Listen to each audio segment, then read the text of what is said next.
Yeah.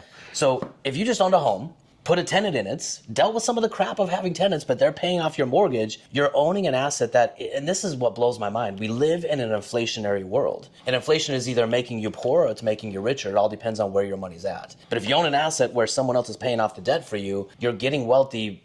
I don't consider myself very smart, but you're getting wealthy because of how the economy's structured. It's pretty simple. It's pretty simple. Get somebody else to buy an asset, hold it, and let somebody else pay it off. And then if you need money to go build a house for your wife, Yeah. then you go scoop that out tax-free because you're using debt. Debt is not taxable because it's not a sale. The IRS wants their pound of flesh if you sell something, but you're not. What you're doing is you're doing a cash-out refi, and then, of course, the renters pay those off again. Yeah, and you can just cycle that. You can cycle it. You can use the cash flow. You can use the cash flow, in my opinion, like what I did is I just used the cash flow to buy more assets. Yeah, and we've done that. We have assets where we've refinanced at least 3 times. Yeah.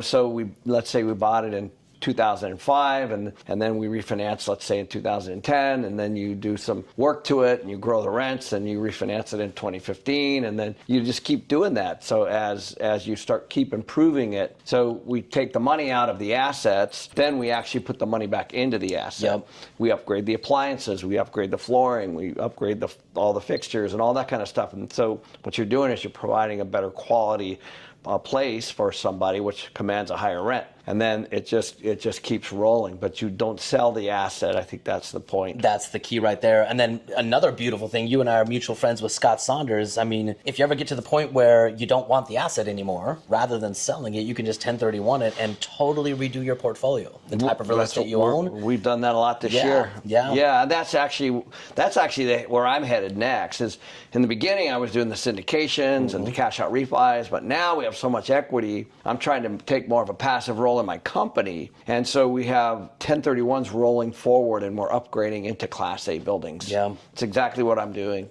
And I'm now 15 years into my portfolio, and I'm going back to some of those original houses that I bought for $50,000, $60,000, $70,000, $80,000, and now I'm downsizing the quantity of my real estate but upgrading the quality of my real estate. Yeah. So, and that's part of it. The 1031 tax deferred exchange means that you're not paying tax. You're taking all of that and rolling it into something bigger, better, more cash flow, hopefully. But and that is the goal. And then, of course, the tenants. We just bought a 303-unit project in North Scottsdale. The tenants pay down that debt. That's the important piece. If we can keep it it's in the 90% occupancy. We just got to keep it there.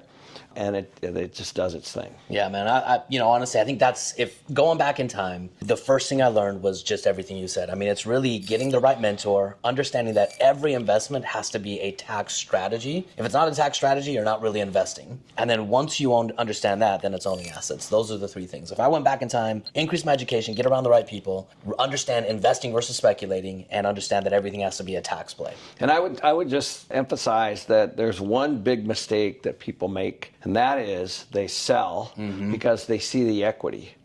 And they're like, I want the money from the equity. And then they pay tax, and then they have the cash, and then trying to figure out how do they reinvest that cash. And if you sell at the top, you're buying at the top, right?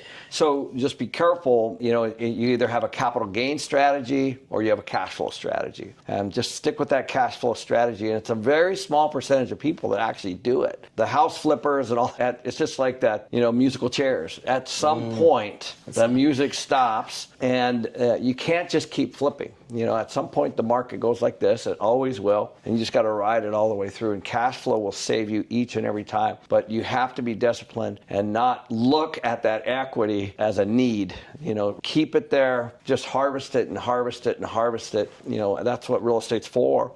Take advantage of some of the tax breaks that you get from owning, because you will not get them if you're in a short-term mentality. So the other thing, Ryan, I think when we all start out, like we have beater cars and we're in small apartments and they're old or whatever, we're all kind of in the same place, right? And then, so when you do start investing for cash flow, I do understand that you want that income to upgrade your life, right? And I fell into that trap personally, because I wanted a nicer car. I wanted a nicer place to live. But each time I started making a little bit more money, this is in my 20s. And then I started to upgrade my lifestyle, because I didn't know any better. And if I would have been a little more disciplined back then, I think that it would have grown exponentially faster. This is a conversation that my wife and I have had so many times. I grew up in a very disciplined family to where my dad, it's crazy. He built with his own two hands, with hammer and nails, the house that I grew up in. Mm-hmm. He worked a full-time job, and then, in the nights and weekends, he built our house. And so I've always had this idea that, look, I don't need much to be happy. I really don't. We didn't grow up with much, but I was always happy. And so when I first started building my wealth, I was married to my wife, and I remember we had a house that was completely empty.